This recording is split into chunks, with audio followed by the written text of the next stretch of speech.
अभी जो सर्जरी कर रहे हैं बच्चा है 19 ईयर ओल्ड मेल, उसका बाइक से जा रहा था, गिर गया तो शोल्डर डिस्लोकेट हुआ था 2-3 महीना पहले। उसका वापस से थोड़ा सा ट्राइबल इंजरी में वापस से दूसरे सेकंड टाइम डिस्लोकेट हो गया। तो एक बार इमरजेंसी में तो उसको रिड्यूस कर दिया था सेकंड टाइम। उसके बाद एमआरआई कराया तो उसमें बैंकार्स लीजन आया, साथ में हिल सेक लीजन आया, स्लेफ्ट ईयर आया है, जिसके लिए अभी ये शोल्डर आर्थ्रोस्कोपी करेंगे। ये अभी प्रिपरेशन चल रही है, 10 मिनट में सब रेडी हो जाएगा। उसके बाद दूरबीन से जो शोल्डर आर्थ्रोस्कोपी होती है वो सारा रिपेयर हो जाएगा। उसके बाद पेशेंट रिकवरी रहेगी, ऑलमोस्ट सब कुछ नॉर्मल हो जाएगा।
ये एक एंकर ये है, एक एंकर यहाँ पे लगा हुआ है और एक तीसरा एंकर ये है ना।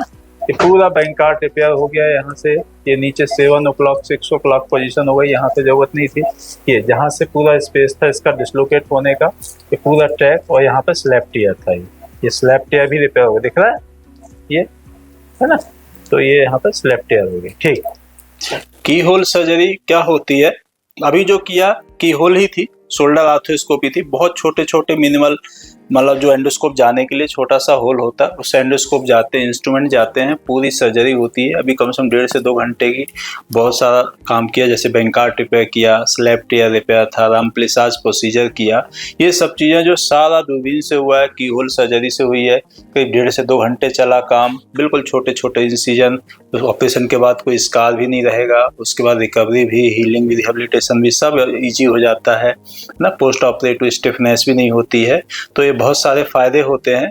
वो कॉस्मेटिकली भी रहता है, कई बार फीमेल पेशेंट भी होता है हाथ शोल्डर में इस टाइप का, तो कॉस्मेटिकली भी बेटर होता है।